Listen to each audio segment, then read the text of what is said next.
Assalamualaikum warahmatullahi wabarakatuh. Waalaikumsalam warahmatullahi wabarakatuh. Alhamdulillahirabbil alamin.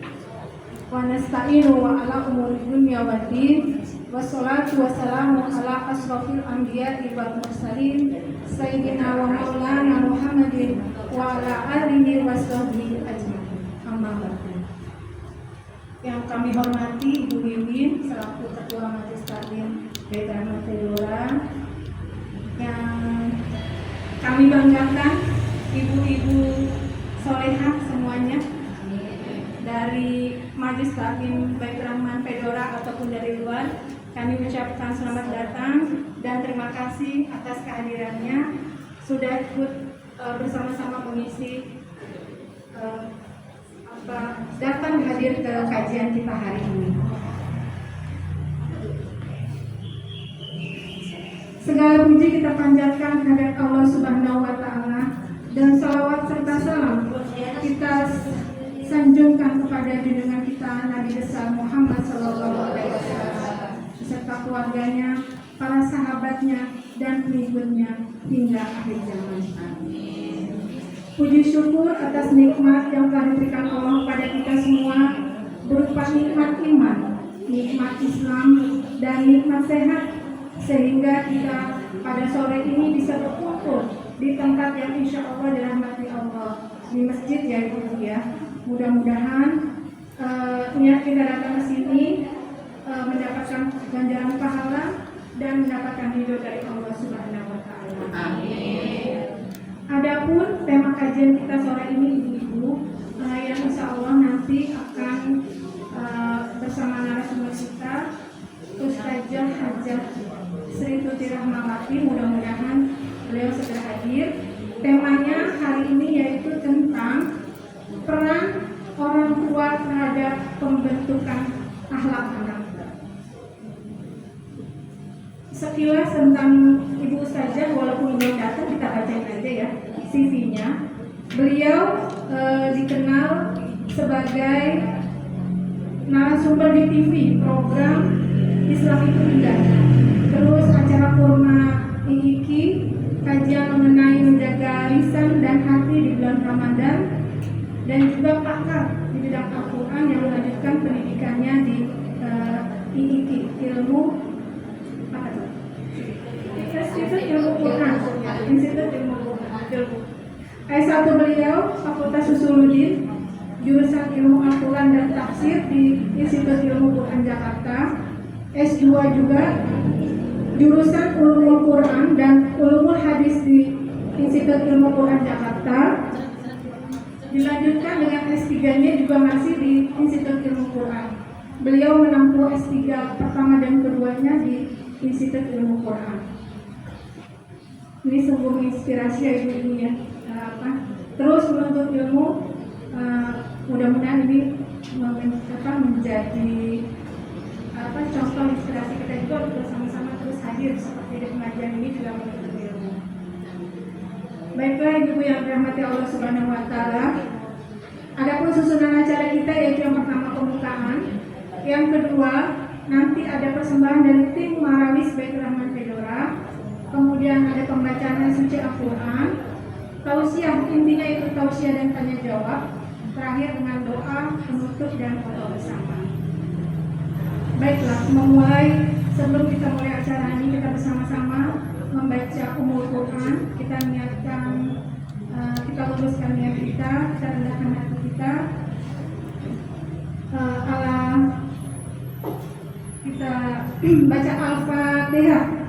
A'udzu billahi minasyaitonir rajim. Bismillahirrahmanirrahim. Alhamdulillahirabbil alamin. Arrahmanir rahim. Maliki yaumiddin. Iyyaka na'budu wa iyyaka nasta'in. Ihdinas siratal mustaqim. Siratal ladzina an'amta 'alaihim ghairil maghdubi 'alaihim waladdallin.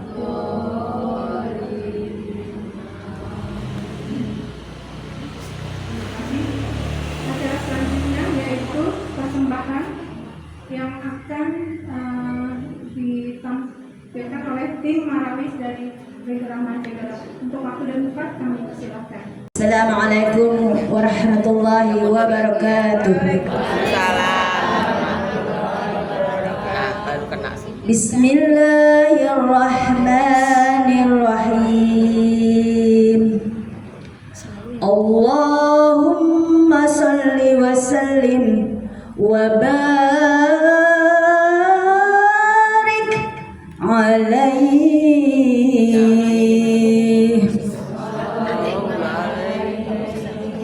Ya Rabbi salli ala Muhammad, Ya Rabbi salli alaihi wa sallim.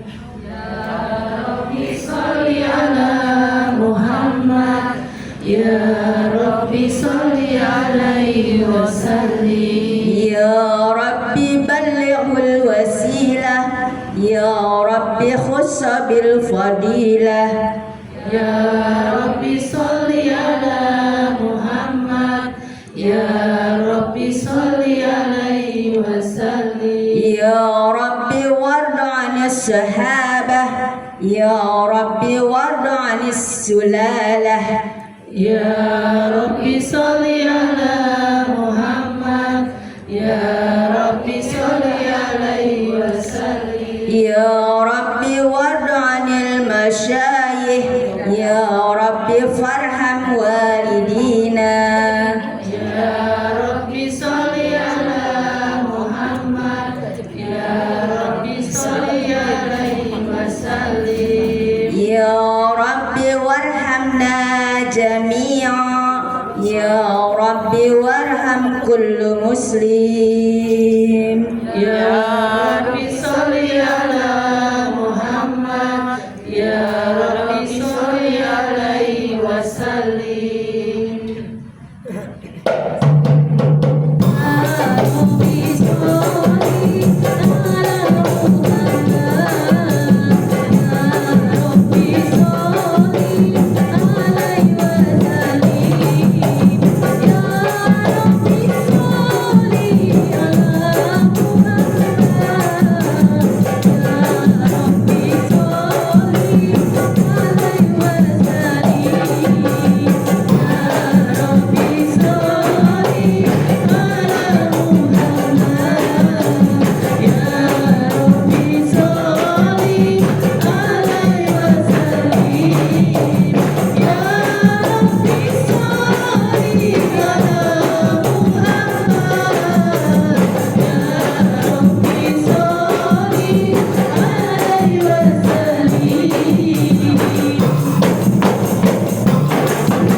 Bismillahirrahmanirrahim.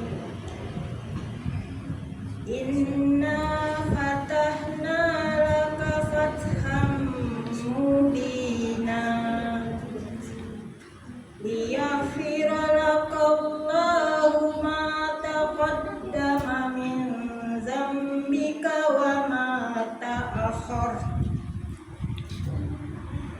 wa ma ta'akhkhara wa yutimma ni'matahu 'alaika wa yahdiyaka siratan mustaqima wa yansuraka Allahu nasran 'aziza. Laqad ja'akum rasulun min anfusikum azizun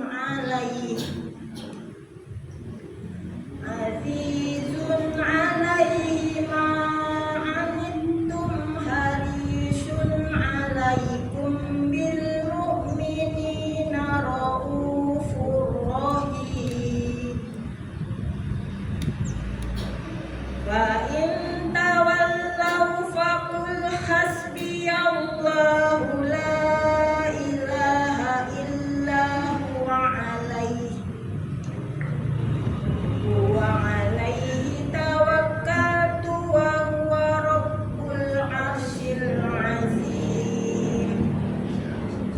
Shadaqallahul aliyyul azim wa ballagha rasulahun nabiyul habibul karim. Alhamdulillahi rabbil alamin.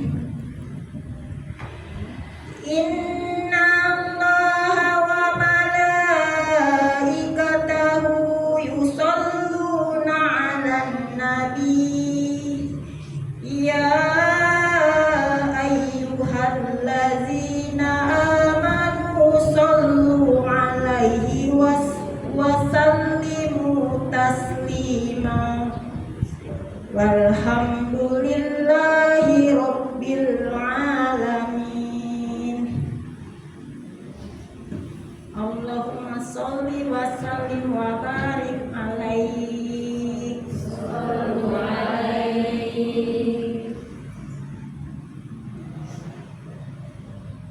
Allah Allah Allah Allah Allah Allah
وهان مقدمه شريف العزيم صاح شوز الإزارة بالبسرة لأهل الأرض أجمعين وما أرسلناك إلا رحمة للعالمين فإن ذلك حفظ بأمه آمنة الملائكة الأبرار تعجبها بأجنحتها عن أعين الأغيار فوقف عن يمينها ميكائيل وبين يديها جبريل ولهم سجل بالتسبيح والتقديس والتهليل المالك الجليل سبحان الله الحمد لله ولا إله إلا الله والله أكبر سبحان الله والحمد لله ولا إله إلا الله والله أكبر سبحان الله والحمد لله ولا إله إلا الله والله أكبر وأكملت الحرولين إلى أمه آمنة الكريمة تباشرها بأنها من جميع المخاوف آمنة وتنبو عن القوابل البزارية بالسعادة الأبدية والقرة القمرية والطلعة المحمدية أغزها المغد واستبد بها آلامه فولدت النبي صلى الله عليه وسلم كأنه البدر بتمامه اللهم صل وسلم وبارك عليه. Berdiri sekaliannya karena hormatkan nabinya, mengharapkan syafaatnya, ya Allah hari nantinya. Ya Nabi,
وبارك عليه. Wassalamualaikum warahmatullahi wabarakatuh. Terima kasih kami sampaikan kepada tim Marawis kesayangan kita yang untuk kesekian kalinya tampil. Selanjutnya, pada selanjutnya yaitu pembacaan ayat suci Al-Quran, Quran surat Luqman ayat 12 sampai 19 yang akan dibacakan oleh Ibu Masriana dan terjemahan oleh Ibu Nurmayeni. Kepada Ibu Masriana dan Ibu Nurmayeni kami persilakan.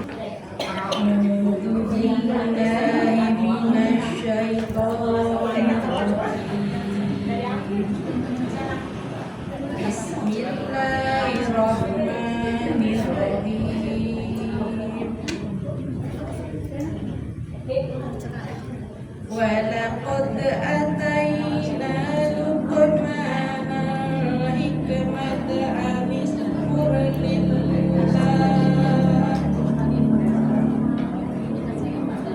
ومن يشكر فإنما يشكر لنفسه ومن كفر فإن الله غني حميد وإذ قال لقمان لابنه وهو يعظه يا بني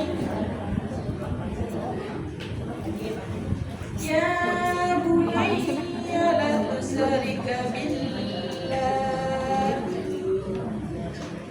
إن الشرك لظلم عظيم ووصينا الإنسان بوالديه حملته أمه وهنا على وهن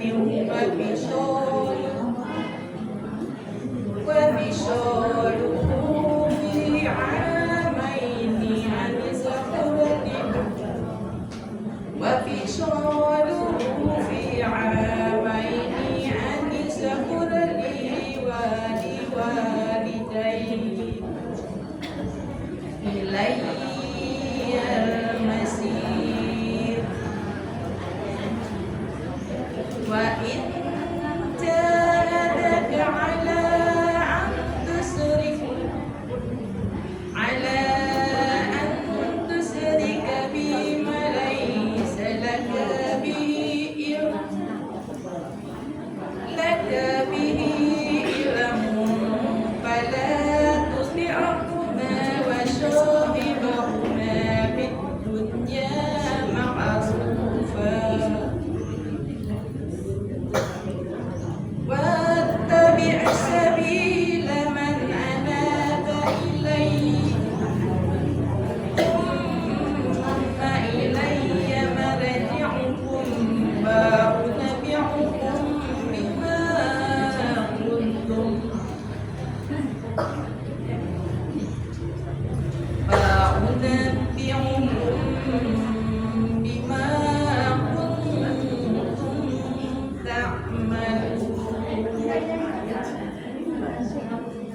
يا بني إنها عندكم مثقال حبة من خردل فتكن في صخرة أو في السماوات أو في الأرض يأتي بها الله إن الله لطيف خبير يا بني أقم الصلاة يا بني أقم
sautul hamir. Sadaqallahul azim. Aku berlindung kepada Allah dari segala godaan syaitan dengan menyebut nama Allah yang Maha Pengasih lagi Maha Penyayang. Dan sungguh telah kami berikan hikmah kepada Luqman, yaitu bersyukurlah kepada Allah, dan barang siapa bersyukur kepada Allah, maka sesungguhnya ia bersyukur untuk dirinya sendiri. Dan barang siapa tidak bersyukur atau kufur, maka sesungguhnya Allah Maha Kaya, Maha Terpuji. Dan ingatlah ketika Luqman berkata kepada anaknya, ketika dia memberi pelajaran kepadanya, "Wahai anakku, janganlah engkau mempersekutukan Allah. Sesungguhnya mempersekutukan Allah adalah benar-benar kezaliman yang besar. Dan kami perintahkan kepada manusia agar berbuat baik kepada kedua orang tuanya. Ibunya telah mengandungnya dalam keadaan lemah dan bertambah-tambah, dan menyapinya dalam usia 2 tahun. Bersyukurlah kepadaku dan kepada kedua orang tuamu. Hanya kepada aku kembalimu. Dan jika keduanya memaksamu untuk mempersekutukan aku dengan sesuatu yang engkau tidak mempunyai ilmu tentang itu, maka janganlah engkau menaati keduanya, dan pergaulilah keduanya di dunia dengan baik, dan ikutilah jalan orang yang kembali kepadaku. Kemudian hanya kepadaku kembalimu, maka akan aku beritahukan kepadamu apa yang telah kamu kerjakan." Luqman berkata, "Wahai anakku, sungguh jika ada suatu perbuatan seberat biji sawi dan berada dalam batu atau di langit atau di bumi, niscaya Allah akan memberinya balasan. Sesungguhnya Allah Maha Halus, Maha Teliti. Wahai anakku, laksanakanlah sholat dan suruhlah manusia berbuat yang ma'ruf, dan cegahlah mereka dari yang mungkar, dan bersabarlah terhadap apa yang menimpamu. Sesungguhnya yang demikian itu termasuk perkara yang penting. Dan janganlah kamu memalingkan wajah dari manusia karena sombong, dan janganlah berjalan di bumi dengan angkuh. Sungguh Allah tidak menyukai orang-orang yang sombong dan membanggakan diri. Dan sederhanakanlah dalam berjalan, dan lunakkanlah suaramu. Sesungguhnya seburuk-buruk suara ialah suara keledai. Maha benar Allah dengan segala firman-Nya. Assalamualaikum warahmatullahi wabarakatuh.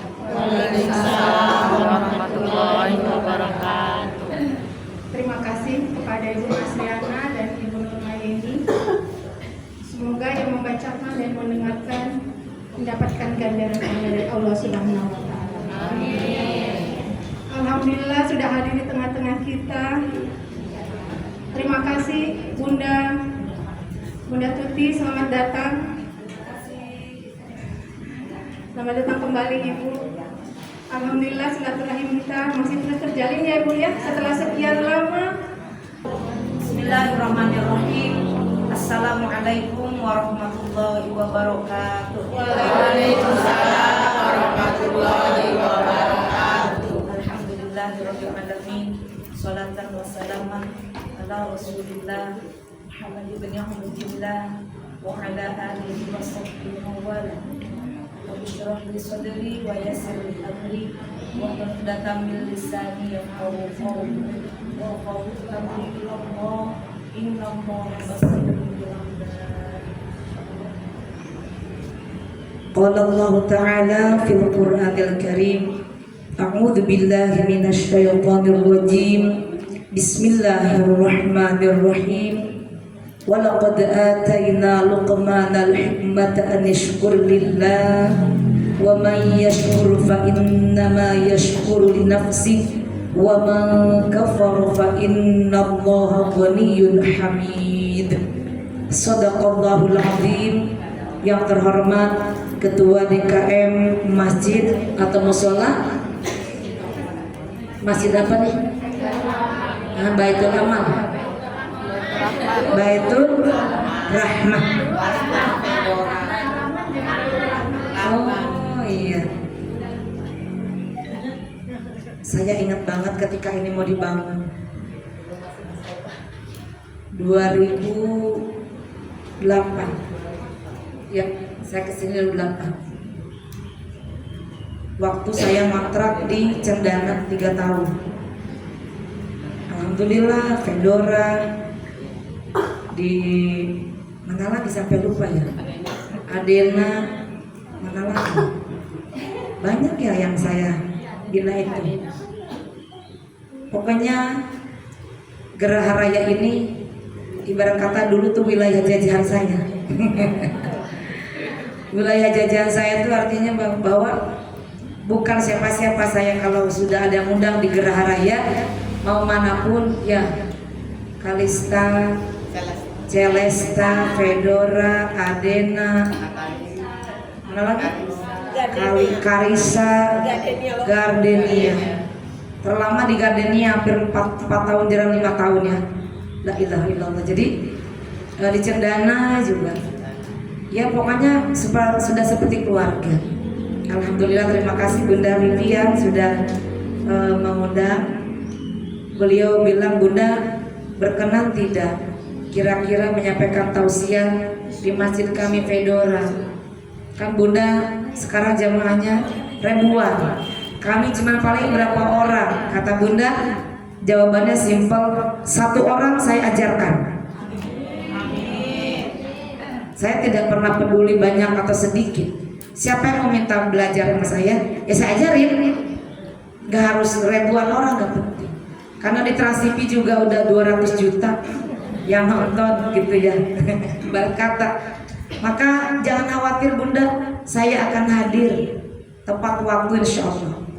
Tadi saya sholat jam 4 kurang seperempat di Gardenia, di Masjid Al-Ghifari. Jadi saya sholat dulu Masjid Al-Ghifari. Karena udah pasti kalau sholat di sini udah pasti lihat ibu-ibu. Ya, nah dari mana? Saya tadi pagi di Merwiyah. Ya, dari Merwiyah kemudian ke Beceng. Dari Beceng ke sini. Dari sini nanti akan ke Mega Kuningan. Ada tamu dari Palestina. Profesor untuk meminta saya ceramah. Jadi insya Allah kata saya di Mega Kuningan karena dekat embassy, dekat kedutaan ya, diundang. Nah dari sini saya langsung ke Mega Kuningan. Mudah-mudahan Bunda semuanya sehat, lancar dalam rumah tangganya. Putra-putrinya udah pada gede-gede ya? Udah pas gimana? Udah hitung aja tuh, hitung aja anaknya umur berapa waktu ngaji di Busundus. Ya, sekarang masih pengajian di mana? TPA-nya di mana masih ada? Oh, di sini dialihkan ke sini. Sudah tidak di Rombong Haji Sundus. Sudah di sini. Iya, alhamdulillah. Kita ingat yang bangun ini itu ya. Dari mulai batu bata ya. Kita tetap aja ngajar ya, belajar. Di sini kita belajar ngaji, di situ renang ya. Cakak-cakak. Bunda yang tercinta, hari ini kita mari bersyukur kepada Allah Subhanahu wa taala. Alhamdulillah, Allah masih memberikan kepada kita berbagai macam nikmat, terkhusus nikmat iman, nikmat Islam, nikmat sehat walafiat, serta nikmat luang waktu untuk sama-sama duduk bersimpuh di hadapan Allah Subhanahu wa taala di masjid yang mulia ini, Masjid Baitur Rahman ini. Mudah-mudahan langkah ibu-ibu semua yang dekat, yang jauh. Ada yang paling jauh di Tajur tuh. Empok saya itu Empok Ium, ya. Empok Ium ini jual nasi uduk terkenal sekampung Tajur, nggak ada duanya. Nasi uduk Empok Nipah, Nipah Empok Ium. Kalau ke Tajur cari nasi uduk yang paling terkenal kagak ada dua. Oh no, udah jual nasi uduk. La ilaha illallah. Bunda tercinta, alhamdulillah Allah masih sayang sama kita. Lantaran Allah sayang sama kita, maka Allah berikan hidayah kepada kita. Hidayah itu adalah petunjuk yang halus yang Allah berikan kepada manusia yang Allah pilih. Tidak semuanya orang suka ngaji, tidak semuanya orang suka ibadah. Kebanyakan orang kalau ngaji cepat bosen. Kebanyakan orang kalau ibadah cepat capek. Beda lagi kalau hiburan, kagak pernah ada capeknya. Kalau buat ibadah, tartaran sakit, tartaran pegel, tartaran ada urusan, segala tartaran aja gitu. Biasanya saya kayak gitu. Ibu-ibu gitu enggak? Oh iya, nanti kita akur ya. Maka hidayah itu harus kita tangkap. Jangan sampai hidayah itu dicabut lagi oleh Allah Subhanahu wa Ta'ala. Masih bersyukur Allah kasih berikan kita rasa cinta mengaji. Berburu kita pengajian di mana-mana. Di Uber, Allahu Akbar, ada pengajian di sini saya mau datang. Gak peduli, padahal di rumah repot. Poyu memang gak banyak cucian yang banyak. Belum nyetrika, belum ngepel. Aduh, ibu-ibu semua emang gak repot di rumah. Apalagi hari Minggu. Aduh, udah kebayang. Tapi karena cinta kepada Allah, cinta itu rasa, cinta itu bahagia. Kalau kita ngaji lebih bahagia ketimbang kita di rumah. Itu bersyukur ibu punya rasa itu, bersyukur. Karena orang yang mengaji itu dicintai oleh Allah dengan pandangan yang sangat cinta. Allah tuh memandang kita sekarang. Mana nih hamba-hamba yang mencintaiku? Cinta itu ada yang cinta murni, ada yang cinta palsu. Ada cinta yang setia sampai mati, ada yang setia hanya setengah mati. Setengah mati, ada yang sampai mati, ke bawah mati, ada tuh. Ada lagi cintanya cinta palsu. Di mulut bilang cinta, I love you, di belakang bodoh amat, nggak cinta. Ada begitu, pura-pura cinta. Ya, kalau kita mah cinta beneran sama Allah, totalitas. Semua kita tinggalkan, kita korbankan. Sebab love is the sacrifice. Cinta adalah pengorbanan. Yang berkorban untuk cinta, dialah yang akan merasakan nikmatnya ketika cinta didapatkan. Betul tidak? Cinta kepada Allah gimana? Ya dengan cara ini. Emang harus bagaimana? Kudu bagaimana menunjukkan cinta kepada Allah? Kudu gimana? Ya begini nunjukinnya. Ada waktu sholat, kita sholat. Itu cinta kepada Allah, berarti kita nurut. Ibu kalau sama yang dicintai nurut gak? Anak kalau cinta sama orang tua nurut gak?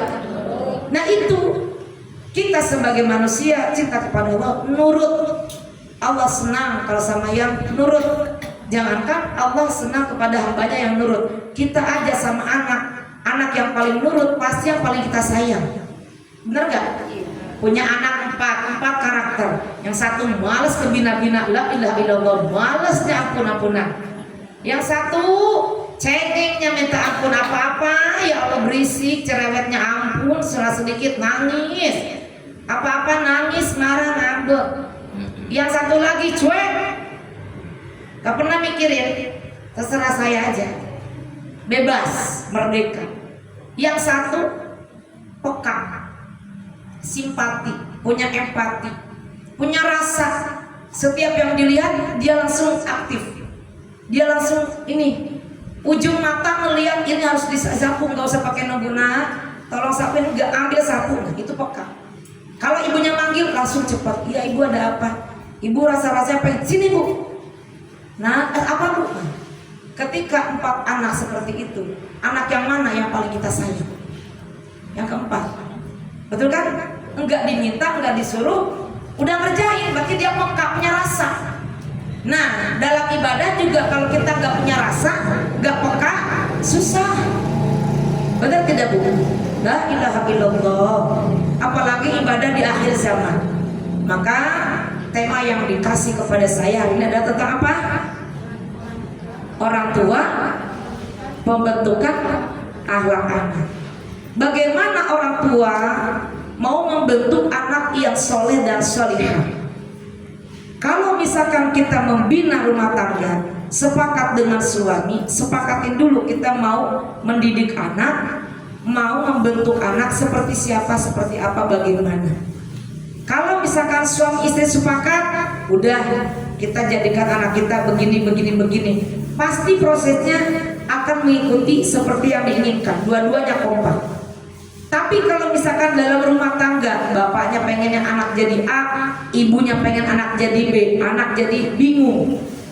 Kata bapak kudu begini, kata ibu kudu begini. Depan bapak ikut bapak, depan ibu ikut ibu. Kata bapak begini, ditentang sama ibunya. Kata ibu begini, ditentang sama bapaknya. Yang pusing anak. Jadi anak bagaimana karakternya akan terbentuk dari lingkungan terdekat, yaitu keluarga. Keluarga adalah lingkungan terkecil di lingkungan masyarakat, terdiri dari ayah, ibu, dan anak. Udah pasti tujuan rumah tangga tidak ada lain untuk mendapatkan keturunan. Kita semua sebagai orang tua, kita semuanya punya anak. Kita semua sebagai anak dari orang tua kita, tapi kita semuanya belum tentu jadi orang tua bagi anak. Karena Allah anugerahkan ada yang diberi di dunia, ada yang diberi anaknya di akhirat. Apa maksudnya? Nah ini, kalau yang sampai hari ini belum dapat keturunan, udah jempol sama Allah, bersyukur. Alhamdulillah, jangan minder, jangan pusing, jangan mikirin. Terserah Allah aja, happy aja berdua, udah happy, berdua aja udah happy, berdua udah. Karena apa, punya anak juga tanggung jawabnya besar. Kenapa orang itu kok cepat dikasih anak, saya belum dikasih anak? Allah tahu yang terbaik. Saya kalau dipilih, Bunda Tuti pengen punya anak atau enggak? Kalau secara emosi enggak mau punya anak, mendingan begini aja. Kenapa? Kalau ya ini contoh, kalau ditanya, tapi kan alhamdulillah Allah berikan, berarti kan Allah amanatkan. Bagaimana mendidik anak? Bukan kita hanya ngasih makan aja, cukup kenyang, cukup gemuk, anaknya bagus, tapi bagaimana pendidikannya di era zaman sekarang? Dan ini yang harus kita pikirkan. Anakku, anakku, anakku, dunia yang akan kau alami tak sama, tak sama, tak sama dengan dunia yang ku alami. Makin berliku-liku, liku-liku mencari nafkah, liku-liku mencari kerja. Namun jangan berkecil hati, jadilah manusia sakti, sabar, ikhlas, kreatif. Dengar semboyanku. Tuh kalau yang tahu lagu qasidah, poium lagi. Jauh-jauh dari tajir kok nyambung. Alhamdulillah. Kalau kita ditanya sama Allah nanti di akhirat, ibu dikasih anak satu, maka tanggung jawab kita kepada Allah satu anak, satu tanggung jawab. Ibu punya anak 10, ya 10 tanggung jawab. Ada yang berhasil mendidik anak 10-10-nya jadi orang sukses, 10-10 jadi hafid Quran. Ya Allah, bagaimana itu? Punya anak 10-10 jadi dokter, la ilaha illallah. 10-10 jadi profesor, hafal Quran. Masya Allah, gimana cara mendidiknya? Kalau pola mendidiknya ngikutin arahan dari Allah, konsep dalam surah Luqman yang tadi Bunda bacakan, itu akan berhasil. Karena Allah sudah menyarankan, Allah sudah memberikan tawaran konsep mendidik anak dalam keluarga di surah Luqman ayat 12-19. Yang pertama, ajarkan anak kita pandai bersyukur kepada Allah. Artinya kata-kata terima kasih, permisi, minta tolong, mohon maaf, mohon izin, itu tanamkan kepada anak-anak kita. Jangan sampai anak-anak sekarang gak ngerti tahu terima kasih. Ibu saya itu dosen, ketika di mahasiswa ada itu anak yang nyelonong ketemu guru tuh nyelonong masa iya saya harus kasih tanda saya dosen biar dia permisi? Kagak gitu, ya kan? Ketemu kita ada yang nyelonong kayak ketemu teman. Nah itu yang ngajarin siapa? Kalau bukan orang tua yang mengajarkan, gimana tata cara kalau ketemu orang yang lebih tinggi daripada kita ataupun guru, gimana cara rengkah-rengkuhnya kalau kata Sunda, tata keramanya. Apalagi kalau ketemu guru. Saya dulu di pesantren, guru masih 100 meter, kita di sini, guru mau lewat, ya Allah udah deg-degan, ya Allah, aduh ya jangan lewat sini, jangan lewat sini. Ya orang lewat yang lewat ya, tapi yang deg-degan kita santri, Bu. Udah mau lewat 20 meter kita lari ke birit-birit. Ngapain? Cium tangan. Tuh di pesantren kayak gitu. Diajarkan. Bahkan kalau misalkan di masjid, maju, ayo kamu baca. Itu jalannya apa betul-betul ngerti, malu gitu. Kalau zaman sekarang kamu ada yang begitu, ada yang enggak. Di rumah mungkin tidak diajarkan sama orang tua. Makanya bagaimana cara mendidik anak-anak itu harus kita betul-betul belajar. Kalau orang tuanya cerdas, akan melahirkan anak yang cerdas. Kalau orang tuanya tidak pernah tahu bagaimana cara mendidik anak, lalu jangan salahkan anak juga tidak tahu bagaimana kehidupan yang sebenarnya harus dilakukan. Maka di sini penting ilmu. Ilmu mendidik anak itu, Bu, ada dalam Al-Qur'an. Yang tadi dikatakan walaqad ataina luqmanal hikmata anishkur lillah.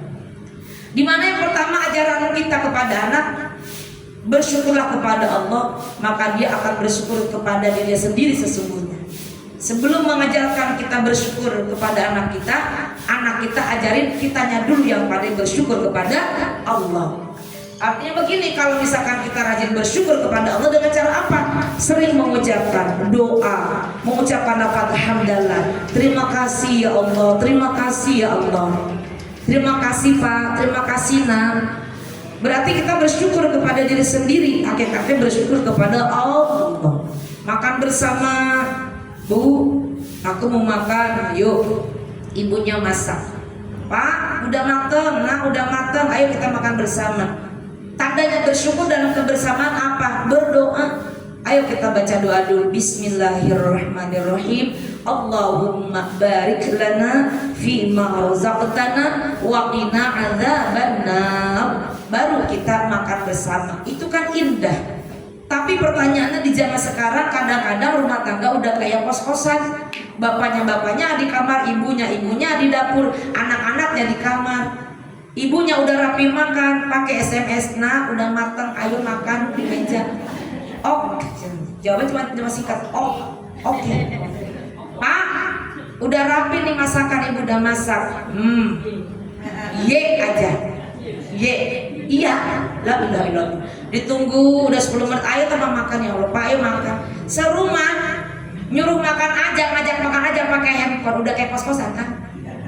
Zaman dulu nggak ada kayak gitu. Ibu kita masak, anak-anak udah nungguin, tuh udah matang belum? Seneng banget gitu. Kalau lagi masak yang dibutuhin, seneng banget. Dia udah masak, udah matang semua makan. Seru kayak gitu. Zaman sekarang masih ada nih kayak gitu. Udah mulai punah. Semua pakainya gadget. Ibu masak apa? Ini bosen aku gebut aja sebelah. Ibu masak apa? Ibu mau usah masak deh, gebut aja yang simple. Ngapain itu? Masaknya apa? Segala macam sekarang ada di teknologi. Betul apa tidak? Maka kebersamaan itu kadang-kadang ibu-ibu tuh masak malas karena gak ada yang makan. Antara beli dan makan kadang sama. Kalau makan beli bisa bervariasi. Tapi kalau makan pagi itu, siang itu, sore itu, Bu, zaman sekarang. Karena apa? Kita dijajah sama handphone. Belum merdeka apa-apa handphone, betul? Tapi kita memang tidak bisa menutup mata, apa-apa kita butuh handphone. Kemana-mana butuh handphone. Ya Allah, tinggal kita bagaimana bersyukur kepada Allah dengan adanya teknologi. Jangan sampai melupakan Allah, itu intinya. Jangan sampai menuhankan handphone. Jangan sampai kita jadi budak handphone. Handphone lebih segalanya ketimbang Allah. Hati-hati. Kita termasuk orang yang musyrik itu. Lebih percaya kepada handphone. Sholat sampai ke lupakan. Bahaya itu. Hayo kita mainin gadget. Allah dilupakan, ngaji tidak dibaca. Hati-hati itu. Yang kedua adalah Allah mengajarkan kepada kita, la tusyrik billah.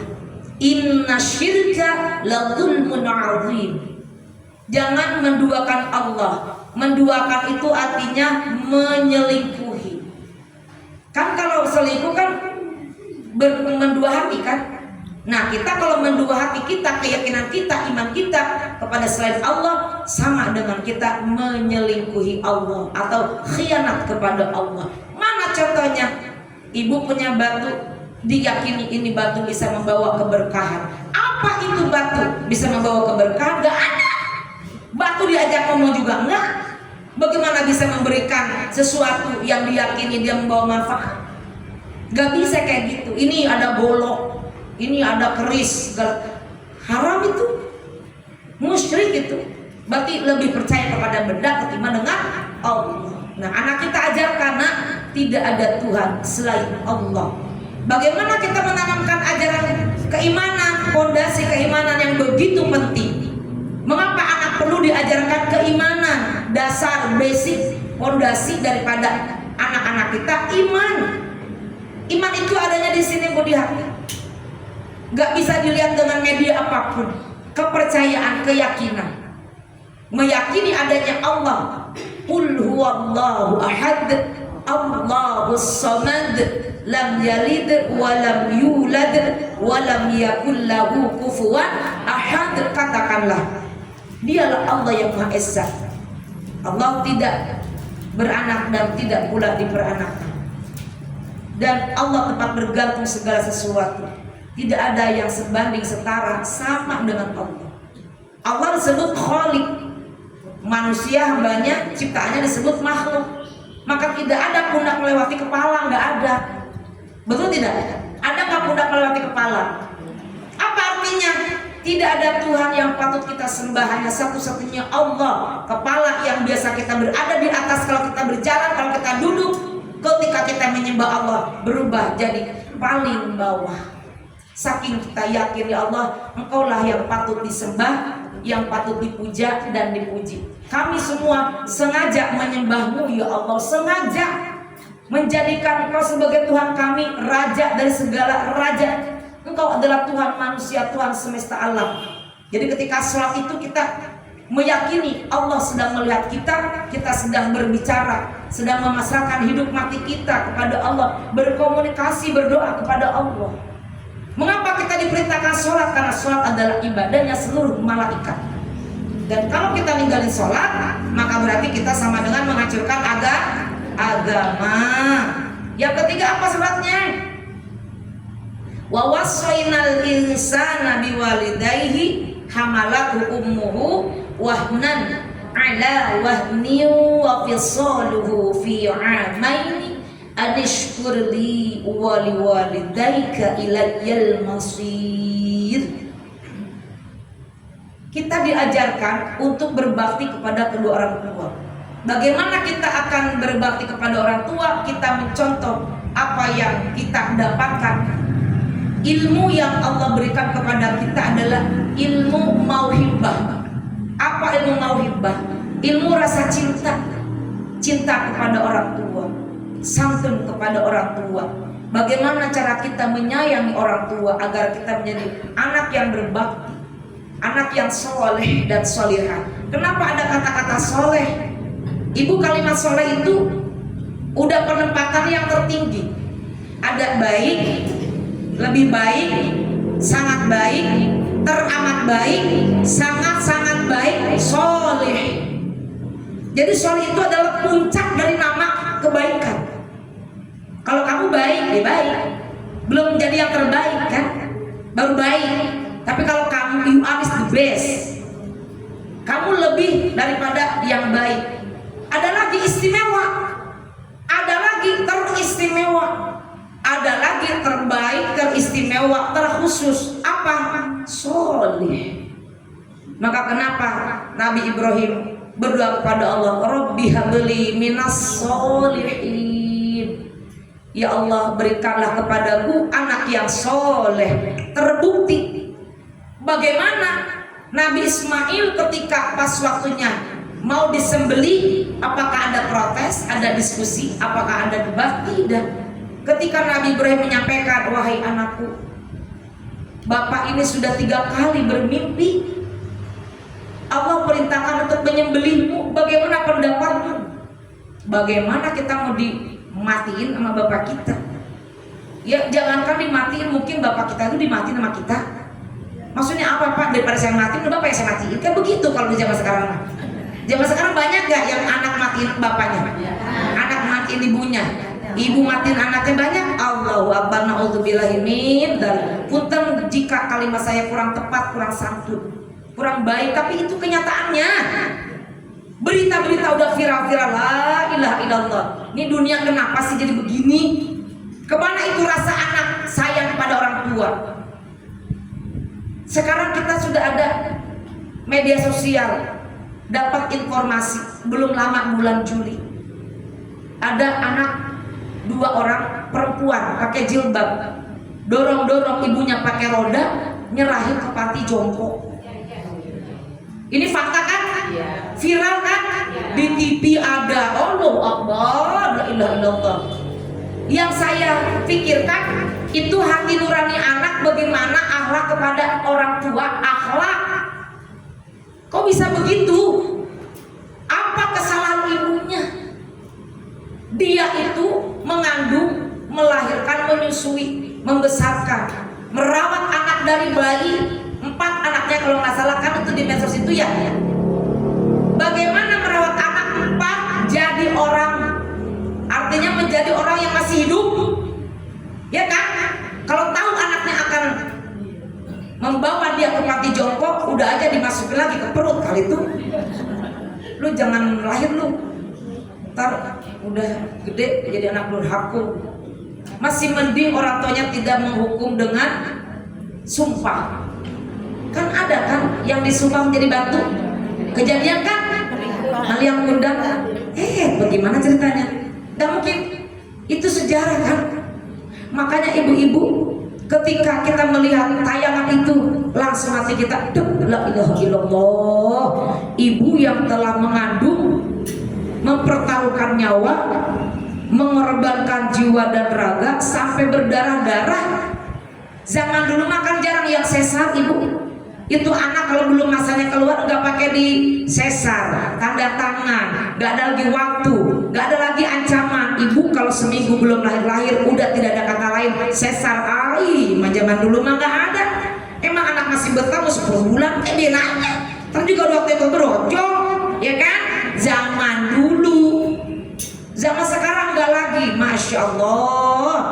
Tuh anak kenapa ada pikiran orang tua dianterin ke panti jompo? Salah apa sih ibunya? Ibu, kita itu anak pasti banyak salah. Tapi sebanyak ibu, sebanyak bapak salah sama anak, tetap orang tua nggak ada yang salah. Udah begitu aja. Kenapa? Karena surga ada di telapak kaki ibu. Betul tidak? Belum lama lagi dari situ nih, saya itu syutingnya sama Ustadz Maulana, Ustadz Syah di Ciracas. Ngapain ke Ciracas? Kebetulan syuting di panti sosial. Ada panti jompo, ada panti sosial. Apa bedanya panti jompo dan panti sosial? Ada yang tahu nggak? Kalau panti jompo, anak-anaknya, keluarganya menyerahkan orang tuanya kayak mau dipondokin, dibayarin tiap bulan berapa biayanya dibayar. Karena anaknya nggak sanggup, nggak ada waktu dan ribet, ibunya di rumah sendirian takut kenapa-napa. Nggak ada pergaulan, anaknya yang satu di Amerika, yang satu di Irlandia, yang satu di Polandia, yang satu di England. Nggak ada, babysitternya juga takut zaman sekarang ibarat kata gitu. Ya udah kita serahkan ke panti jompo, dibayar tiap bulan sama anaknya. Ada yang bayar, ada yang enggak. Nah kalau panti sosial adalah tempat penampungan orang-orang yang terlantar. Kenapa terlantar? Karena dibuang oleh keluarganya. La ilaha illallah. Bu, di Ciracas ibu sekali-kali deh silaturahmi deh. Jangan silaturahminya ke yang bikin happy. Coba sekali-kali ke Ciracas sono, Panti Ureda 2 Ciracas. Itu di Jakarta Timur. Ada 297 bapak-bapak udah jadi kakek-kakek, ibu-ibu udah jadi nenek-nenek, hampir 300 orang, dan semua ceritanya dibuang, anak dibuang keluarga. Itu satu panti sosial yang membiayai makan pagi, sore, siang, malam itu negara. Bajunya sama semua. Masya Allah Bu, sedih ngelihatnya. Saya tanya sama satu orang, ibu kenapa ada di sini? Bunda, saya ini dibawa naik mobil sama anak-anak saya. Berapa orang? 6 orang. Pas di jalan tol, saya disuruh turun. Ibu turun dulu ya, tunggu di sini. Nanti kita balik lagi. Sudah 5 tahun tak balik-balik. Jadi ibunya itu ditinggal di jalan tol. Gimana ini pola didik ibu kepada anak? Atau gimana ini cara anak kepada ibu membalas jasa ibu? Ada apa sih? Serepot-repotnya kalau kamu di-reward lagi, di-review kembali, diputar kembali, repotnya ibu ngurusin kamu sekarang yang buang orang tua. Udah pengen cincang baik itu anak tuh kayak buang gitu. Ini ada apa? Fenomena akhlak orang tua dibuang seperti itu. Ibu punya anak berapa? 9, meninggal 2. Umur berapa? 88 tahun. Ibu ketemu di mana ini? Saya ditemui sama dinas sosial di pinggir jalan di lampu merah. Saya nyari-nyari anak. Kemana anak saya? Kemana ibu? Ditinggal di lampu merah. Astagfirullah. Anaknya 7. Ibu coba sebutin. Si Anu jadi guru, si Anu polisi, si Anu kerja di kantor, si Anu pedagang, si Anu. Lah orang tua anak-anaknya pada mampu semua. Iya, saya nggak apa-apa. Udah 6 tahun saya tidak ditengok anak, tapi saya rindu sama cucu. Allahu Akbar, zolim itu anak. At least apapun kejahatan, keburukan, kejelekan, luka hati, penderitaan, pendidikan, perlakuan ibu kepada anak, anak tetap harus berbakti kepada orang tua. Nggak ada kata-kata debat. Bahkan di ayat berikutnya, jikalau nak kamu masuk Islam, orang tuamu tidak meridhoi dari non-Islam masuk Islam, jadi mu'allaf, kamu diusir, kamu kalau mau masuk lagi daftar kartu keluarga, kembali lagi kepada agama nenek moyang kita, agama keluarga kita. Allah mengajarkan itu, makanya Allah mengajarkan. Mungkin saat itu di zaman Rasul ada kejadian kayak gitu. Kan kita udah banyak yang tahu gimana yang mu'alaf diusir, dipukulin, dibuang, tidak diakui lagi, ya betul. Ya Allah, bilang kepada orang tuamu dengan perkataan yang baik. Tetap harus satu, maaf ibu, maaf ayah, saya sudah meyakini agama yang saya yakini sekarang Islam.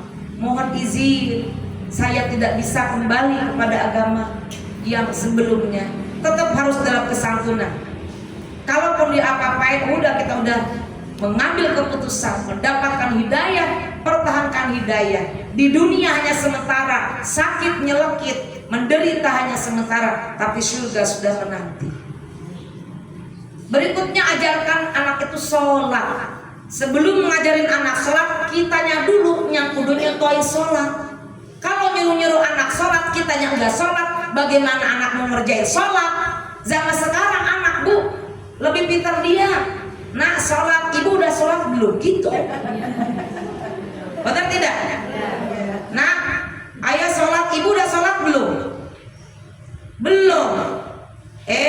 Kenapa nyuruh-nyuruh saya sholat? Ya ibu dulu dong sholat. Bener nggak? Zaman sekarang mah ya Allah, lebih pinter anak-anak kita daripada kita. Maka agar kita tidak didebat dengan anak kita, nah ayo sholat, ibu udah sholat? Udah dong. Baru ya udah kalau gitu aku sholat. Kalaupun ibunya udah sholat, terkadang ya tak dulu gitu kan. Bagaimana mengajarkan anak sholat aja di zaman sekarang? La ilaha illallah. Susah apa gampang? Ngajarin anak sholat di zaman sekarang susah apa gampang? Susah apa gampang? Jujur. Gampang susah. Susah gampang. Kenapa? Karena kita sudah dihadapkan dengan era digital. Makanya anak-anak kita kadang-kadang kalau lagi enak nonton TV, enak main game, enak segala macam, disuruh sholat, langsung lari atau berdebat dulu? Nah, tanggung, apalagi? Apalagi? Tarso, betul kan? Sampai kita dari mulai lembut, volumenya 1 volume. Belum juga anak tuh sholat, naikin lagi volumenya 2, betul? Belum lagi, langsung loncat ke 17. Masih juga belum sholat, langsung bahasa mata. Sampai sakit matanya. Dicubit bukan cubit kenen. Anak tuh akan mengingat apa yang kita lakukan. Enggak ditegasin, anak-anak kita ngeyel. Dari apa itu anak bisa begitu? Kenapa? Nah, nih mama nih sholatnya udah nih. Kayak mama dong. Ya mama aja. Kita. Bagaimana ini caranya? Inilah kebiasaan anak ditanamkan sejak kecil. Sejak kapan kita mendidik anak nih? Sejak anak dalam kandungan, didoakan, diajak komunikasi. Nah, mama mau sholat, ayo kita sholat. Anaknya masih di perut, dengar nggak? Dengar. Maka berkomunikasilah dengan anak di usia kandungan. Nah, mama mau baca Quran, ayo nak ngaji anak ya, pegang mulutnya. Kita ngaji anak. Sampai lahir, sampai bayi. Ketika kita sudah lahiran, waktunya sholat, jangan sampai kita kalah dengan tangisan anak. Nggak akan ada anak ditinggal sholat 5 menit mati, nggak ada. Biarkan dia nangis, lama-lama dia tahu, oh kalau jam segini mama sholat, nggak usah nangis lagi aku. Oh, dibiasakan, tinggal aja, tegain aja. Nah, mama harus menyembah Allah dulu yang menciptakan kita, baru mama pegang kamu nak ya. Silakan kamu nangis sampai kenyang, mama sholat akan tetap sholat. Itu yang benar. Kalau kita kan terbalik, aduh ini kan aduh nangis, aduh nggak. Jam 1 masih, ya udah kita mah disuruhin aja, udah jam 2, aduh baru ditaruh, pegang lagi, suruhin lagi, udah jam 2:30, aduh gimana ini? Kita kudu cerdas, tegas, biar anak tahu disiplin, membiasakan. Pas adzan kitanya yang kudu langsung sholat. Jadi dari bayi udah melihat, oh ibu saya kalau dengar adzan dia sholat, kalau dengar adzan dia sholat, kalau dengar adzan dia sholat, terus menerus begitu. Anak dari bayi akan melihat, mendengar, karena ruhnya masih suci. Ketika menanamkan keimanan, mengajarkan sholat sampai besar akan terus terngiang. Tapi kalau orang tuanya yang nggak apa-apa deh, kata-kata nggak apa-apa deh, itu akan menjadikan kita nyesel. Berarti anak tidak bisa diajak untuk ibadah karena kitanya melalaikan ibadah. Ini Bu, ini akhlak yang kita ajarkan kepada anak. Kita mengajarkan anak kepada Allah dari basic. Kita harus tegas, harus tega. Gak ada anak itu meninggal gara-gara tinggal sholat 5 menit, gak ada catatannya, gak ada. Ada nggak? Ada berapa ratus orang ibu-ibu yang lahiran meninggalkan anaknya sholat di sampingnya 5 menit meninggal? Ada berapa presentasinya? Ada nggak? Udah pernah dengar belum? Walaupun benar juga mati syahid. Ini nih, maka akhlak definisinya adalah kebiasaan yang dilakukan secara terus-menerus, intens, kontinu, tanpa lelah, sampai perbuatan yang dilakukan itu dianggapnya ringan dan spontan dilakukan. Itulah namanya akhlak.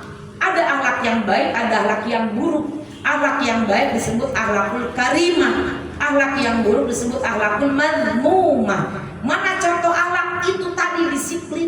Disiplin ibadah, disiplin dalam segala hal, tempatkan segala sesuatu pada tempatnya. Lakukan, kalau mau mengerjakan segala sesuatu pekerjaan, segera kerjakan. Besok ngerjain, minggu besok ngerjain, bulan depan ngerjain, tahun depan ngerjain. Yang mending kerjain sekarang, hari ini, beres-beres juga, gitu kan? Itu namanya kita bisa mengatur waktu. Maka bagaimana lagi cara mendidik anak? Ajarkan anak kita tawadhu, rendah hati. Jangan bilang, nak, kamu tuh anak tokoh. Kamu biar tahu ya, kakek nenek kamu tuh tokoh. nggak ada yang tahu sama orang tua kamu ya. Tenang aja, kalau ada apa-apa tenang, bilang aja kamu anak bapak, anak kakek. Orang sudah pada takut. Jangan. Tokohnya udah meninggal dunia, anaknya nggak jadi siapa-siapa, nggak ada yang menghargai. Tapi ajarkan anak menjadi diri sendiri.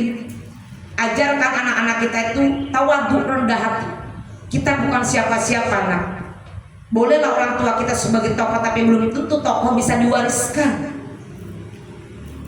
Tetap harus dituntut. Kalau kamu bisa melebihi daripada kakek nenek itu hebat. Tapi tidak mengandalkan yang baik, tapi kamu belajar sungguh-sungguh. Nah, ayo nak, kamu jadi kebanggaan orang tua. Ibu akan support, ibu akan motivasi, ibu akan dorong kamu. Kemanapun kamu belajar, ibu akan dorong. Itu benar. Itu mengajarin yang benar. Tapi kalau misalkan anak kita diajarkan sombong, nah siapa emang itu siapa? Bilangin kenapa? Segitu aja baru segitu. Nah, ucapan-ucapan ibu kepada anaknya itu mengajarkan kesombongan. Kalau ada pun anak punya masalah, nah sini, mama tidak mau kamu menjadi orang yang sombong. Bagaimana ceritanya? Oh, saya tadi tuh ngeledek, ma. Oh, jangan meledek, jangan ngebully, nak, jangan menghina, nak.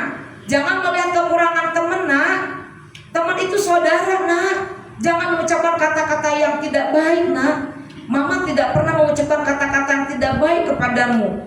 Itu teman aku gitu, jangan ikut-ikut, nak. Dosa, nak. Tidak boleh, nanti Allah hukum. Gak boleh, nak. Jangan, nak. Tetap kita rendah hati. Itu, Bu. Jadi jangan ngajarin anak kita sombong dengan mengandalkan apapun. Jadikan anak kita yang rendah hati. Jangan lagi anak kita melihat kepada teman-temannya itu semuanya di bawah dia. Jadi dia merasa paling hebat. Ini biasanya orang tua yang ambisius. Kamu nak kalau nggak juara satu, mama malu. Pokoknya kamu harus jadi yang terbaik. Pokoknya apapun harus yang terbaik akan mama lakukan. Supaya kamu tetap yang terbaik, tidak boleh ada yang mengalahkan kamu. Itu tanaman yang nggak bagus itu. Satu, anak tertuntut. Psikologi anak tubuh akan tertekan kayak gitu. Beneran. Tidak sedikit di Amerika, di Jepang, anak yang jenius bunuh diri. Apa alasannya? Dia tulis, saya dari kecil dituntut sama ibu harus ranking 1, harus juara 1, harus yang terbaik, harus ini, harus itu, banyak harusnya. Saya tertekan. Saya sudah tidak ada lagi kehidupan di masa kecil. Saya tidak merasakan gimana enaknya bermain. Setelah remaja, anak-anak teman-teman pada punya yang disenengin menjadi teman-teman sahabat. Saya tidak. Saya tidak tahu bagaimana itu berteman dengan lawan jenis. Tidak. Mama saya setiap hari, gimana kamu, nilai kamu gimana. Senin sampai Minggu saya kursus. Memang saya jadi jenius, saya selalu jadi nomor 1. Tapi saya tertekan. Benci saya dengan keadaan ini. Wah, bunuh diri. Ayo, yang salah siapa? Jangan terlalu ambisius. Tarik ulur. Nih, kuatkan doa. Kita juga tidak tahu. Jangan mengatur anak dengan nasibnya. Jangan menuntut anak dengan ijazahnya. Jangan meminta anak jasa kita dibalas dengan dia punya pekerjaan. Kamu setor ke mama. Sebelum punya istri setor ke mama. Nanti kalau kamu nggak setor ke mama, kamu nggak bantu mama, nabung ke mama, yang enak sih kamu. Yang mama yang rugi dari awal sampai akhir. Yang enak kamu nikah. Nggak boleh gitu.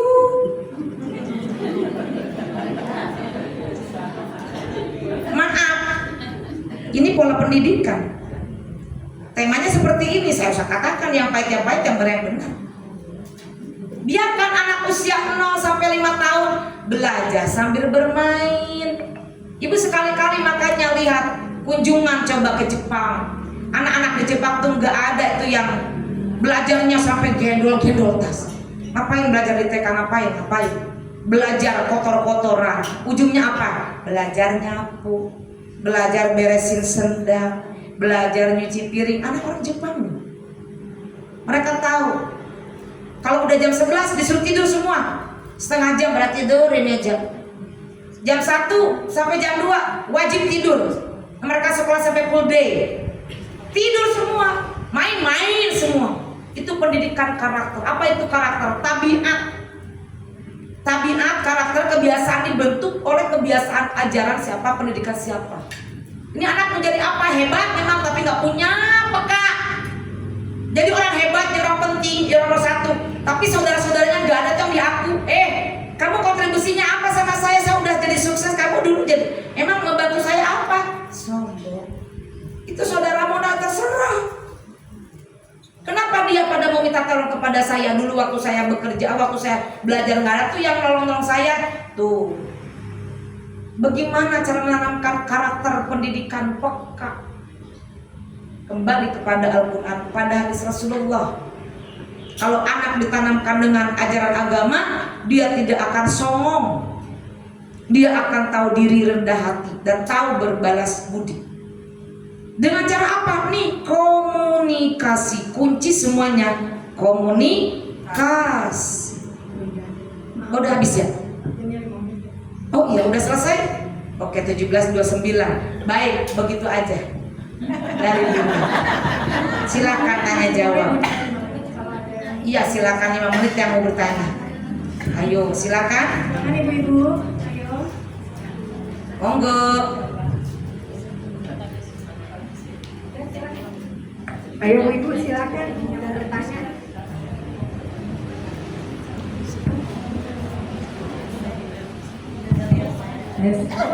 Ayo. Silakan. Assalamualaikum warahmatullahi wabarakatuh. Waalaikumsalam warahmatullahi wabarakatuh. Saya Yuni dari Bapak Jaya. Ya. Ini yang mau saya tanyakan, saya kan orang tua saya udah nggak ada. Ya. Nah, kalau saya setiap malam Jumat pengennya ngirim Yasin. Saat keadaan lagi main gitu, kita ngirimnya caranya gimana ya Bu Ustaz? Oke lah. Makasih. Jawabannya ada 2. 1, berdoa, mendoakan dengan sholawat. 2, dengan berzikir. Jadi kalau kita baca Yasin lewat Kalau sedang mens, hawanya pengen sholat, pengen ngaji. Kalau udah nggak men, males sholat, males ngaji. Bener apa enggak? Kalau kita mah penganutnya adalah mazhab Imam Syafi'i, imam yang paling banyak kehati-hatiannya.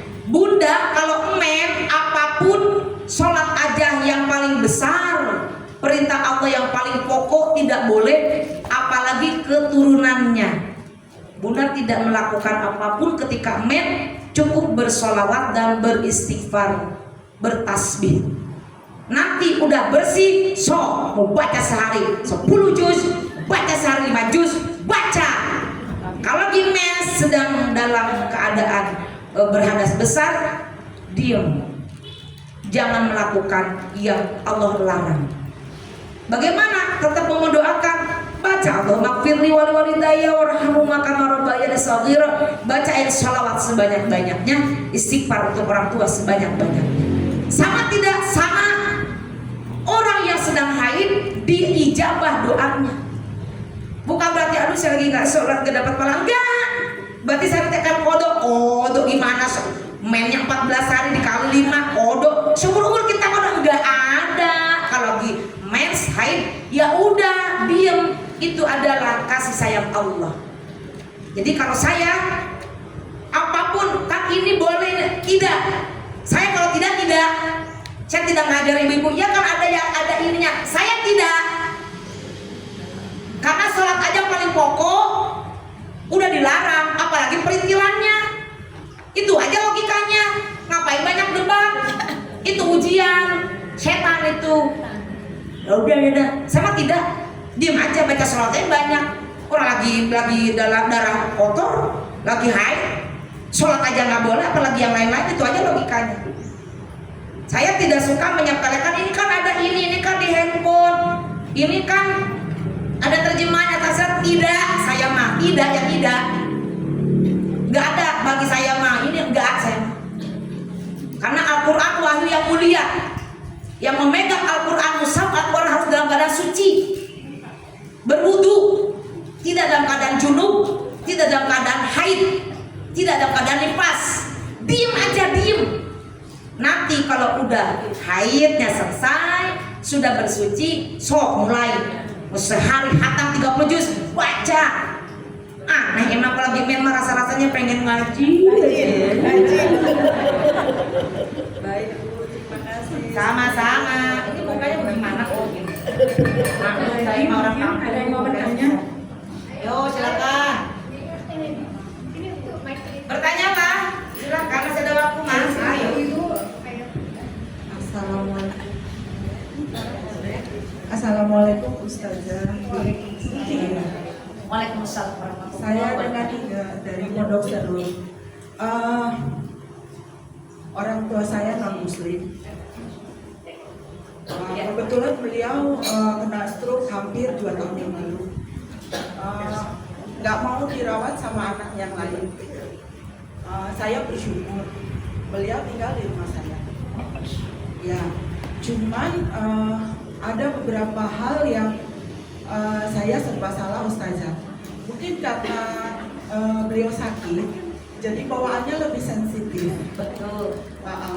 Terus yang bikin saya serba salah karena paham pemikiran beliau dengan saya berbeda Ustazah. Iya. Nah, seringkali kita bentrok seperti misalnya beliau terapi ke dokter saya antar semua, terus konsultasi apa semua kita antar setiap minggu. Iya. Tapi kalau kita paksa untuk latihan berjalan itu selalu bilangnya nggak kuat, lemas, sakit, ada banyak macam gitu ya.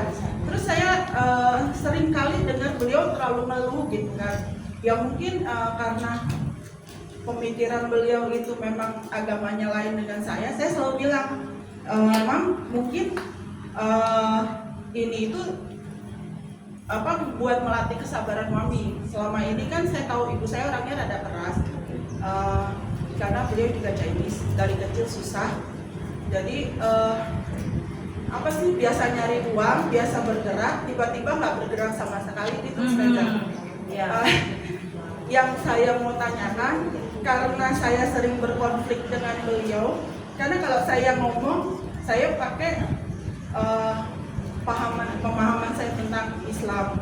Jadi saya selalu bilang sama beliau, Mam, sakit ini ujian dari Tuhan. Mami harus lebih banyak sabar, lebih banyak ikhlas. Terus tadi jawabnya, kurang ikhlas apa gue?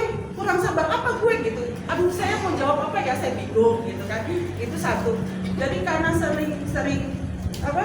Gak sama, berbeda pemahaman. Saya akhirnya memutuskan kalau beliau lagi nongkrong di luar, di ruang tamu, saya masuk kamar. Kalau beliau di kamar, saya keluar. Nah itu pun agak tersinggung beliau. Ngomong sama suami itu saya jadi bingung. Terus kata suami gini, ya udah, kalau saya sudah pulang ke rumah, ada mama, kamu di luar sama saya sama mama. Dan kalau ada suami, beliau nggak berani debat. Jadi apa yang kata suami dia nurut gitu. Tapi kalau nggak ada suami, apa aja yang dia ungkapin itu saya kasih tahu, diajak berantem gitu saja.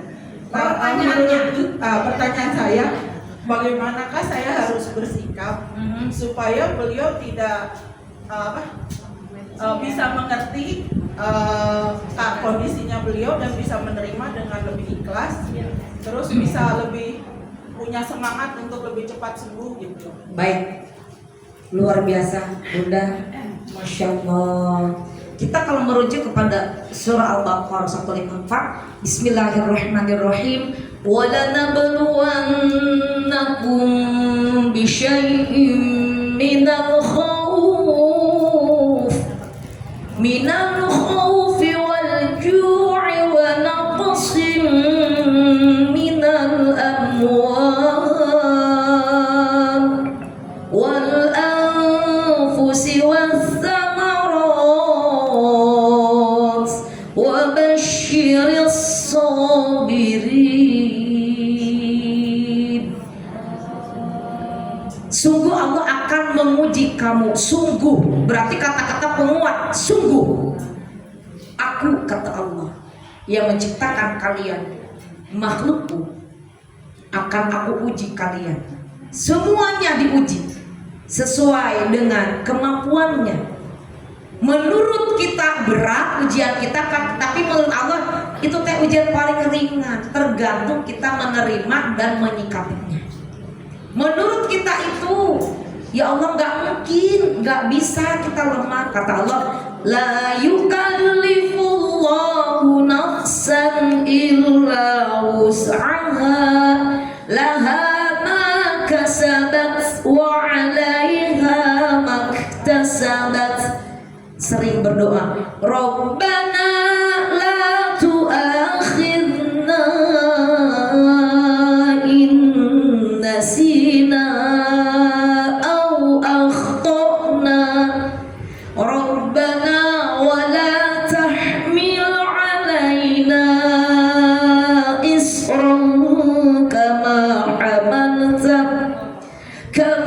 amaltahu 'alal ladzina min qablina, Rabbana wa la tuhammilna ma la taqata lana bih wa'fu 'anna waghfir lana warhamna anta maulana fansurna 'alal qawmil kafirin. Itu doanya di surah Al-Baqarah 286. Tetapi Allah menyatakan akan menguji manusia, yaitu satu dengan rasa takut. Ada khauf, ada khosyah. Dalam ilmu tafsir Ibnu Katsir yang saya pelajari, kalau khauf itu ibu ketakutan, kekhawatiran, kehilangan benda-benda milik-milik yang sepertinya milik kita padahal milik Allah, titipan. Kalau khosyah lebih condong kepada nilai spiritual. Takut sholat tidak diterima, khawatir, Gusti ya Allah ngaji mana yang selama ini diterima, sholat mana ya Allah yang diterima dan yang tidak diterima ya Allah, khawatir. Ada khauf, ada khosyah. Di situ Allah menyatakan minal khauf dengan ketakutan, kekhawatiran, wal ju' dengan kelaparan. Yang pertama bisyai dulu dengan sesuatu tuh banyak, termasuk sakit itu ternyata sesuatu. Dan kehilangan nyawa, kehilangan jabatan, kehilangan buah-buahan. Tapi di situ Allah akan memberikan kabar gembira kepada orang-orang yang sabar. Kalau bunda, kemudian dikatakan oleh ibunda, kurang sabar gimana? Nggak usah masukin ke hati, masuk kuping kanan, keluar kuping kiri. Anggap aja angin lalu. Anggap aja orang tua sekarang tuh sudah kembali ke bayi. Sudah benar yang dilakukan bunda, menghindari perdebatan. Tapi walau bagaimanapun itulah keramat kita, ya. Ya Allah, hai manusia, hormati ibumu yang melahirkan dan membesarkanmu, darah dagingmu dari air susunya, jiwa ragamu dari kasih sayangnya. Kalau kau sayang pada kasihmu, lebih sayanglah pada ibumu. Tuh, apapun ibu kita bikin hati kita kurang berkenan, ya, tidak seperti yang kita harapkan, itulah ibu kita yang melahirkan kita. Tanpa ibu kita tidak ada kita di dunia. Makanya kalau ibu sakit, kita merawat, bersyukur. Gak usah nyari surga kemana-mana, itu ladang surga kita. Tahan, naikkan kecerdasan emosionalnya. Ada 4 kecerdasan. 1, kecerdasan emosi, jangan terpancing emosi, tahan emosi. Kedua, kecerdasan intelektual, banyak ngaji, banyak belajar agama, itu akan meningkatkan pemahaman kita, yang nanti akan jadi orang yang bijaksana, bijaksini, bijaksono. Dengan kecerdasan ketiga, spiritual, minta doa kepada Allah, baca doa, ya Allah yang muqallibal qulub tsabbit qalbi ala dini. Terima itu takdir kita merawat orang tua. Masya Allah, mumpung masih ada. Jangan kita mau berdebat, ya bun, iya aja kita bayi. Dan yang keempat, kecerdasan transendental, yaitu bagaimana Allah melihat kita. Apa yang kita lakukan tidak akan luput dari pengawasan Allah. Benar ibu katakan, semua dari Allah ibu. Allah udah kasih ujian, bagus, mudah-mudahan kelak lembut hati ibunda.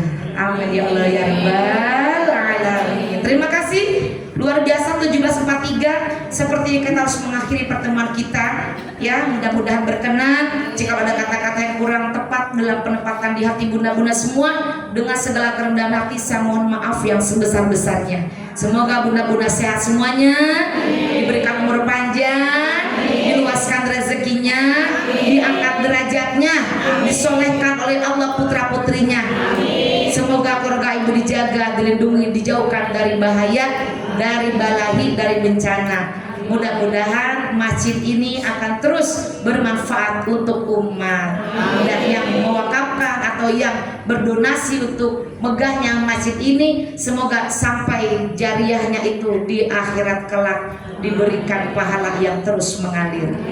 Bismillahirrahmanirrahim. Astaghfirullahaladzim. Ya Allah ya Karim ya Allah ya Ma'bud. Allahumma salli wa sallim ala sayyidina Muhammadin fil awwalina wal akhirin wa barik wa sallim wa radiyallahu tabaraka wa ta'ala an sadatina ashabi Rasulillah ajma'in. Amin. Bismillahirrahmanirrahim. Allahumma ighfir lana dzunubana wa liwalidina warhamhum kama rabbawna shighara. Rabbana hab lana min azwajina wa dzurriyyatina qurrata a'yun waj'alna lil muttaqina imama. Rabbana la tuzigh qulubana ba'da idh hadaitana wa hab lana min ladunka rahmatan innaka antal wahhab. Ya aziz ya ghaffar ya rabbal alamin. Radina billahi rabba wa bil islami dina wa bil qur'ani imama wa bi muhammadin nabiyya wa rasula. Rabbana atina fid dunya hasanah wa fil akhirati hasanah wa qina adzabannar. Wa sallallahu ala sayyidina Muhammadin wa ala alihi wa sahbihi wa barik wa sallim ajma'in walhamdulillahi rabbil alamin. Terima kasih, mohon maaf, semoga kita suatu saat bisa bertemu lagi. Allahumma biqil aqamat tariq wa billahi taufiq wal hidayah wal afu minkum. Wassalamualaikum warahmatullahi wabarakatuh. Dengan berakhirnya tanya jawab dan doa, maka berakhirlah pengajian kita hari ini. Terima kasih sekali lagi kepada Bunda Tuti, terima kasih juga ibu-ibu yang datang dari jauh-jauh dari klaster lain. Kami ucapkan terima kasih banyak ya Bu ya. Terima kasih. Mudah-mudahan kajian kita kali ini mendapatkan ganjaran dari Allah Subhanahu Wa Taala, dan ilmu yang kita dapat hari ini bisa kita aplikasikan di rumah kita masing-masing ya Bu ya. Mudah-mudahan anak kita menjadi anak-anak yang soleh yang membawa kita semua ke surganya Allah Subhanahu Wa Taala. Kita tutup kajian kita dengan hamdalah, istighfar 3 kali dan doa penutup majlis. Alhamdulillahirrahmanirrahim. Astagfirullahaladzim. Astagfirullahaladzim. Astagfirullahaladzim. Subhanallah wa bihamdika asyhadu an la ilaha illa anta astaghfiruka wa atubu ilaik. Terima kasih. Assalamualaikum warahmatullahi wabarakatuh.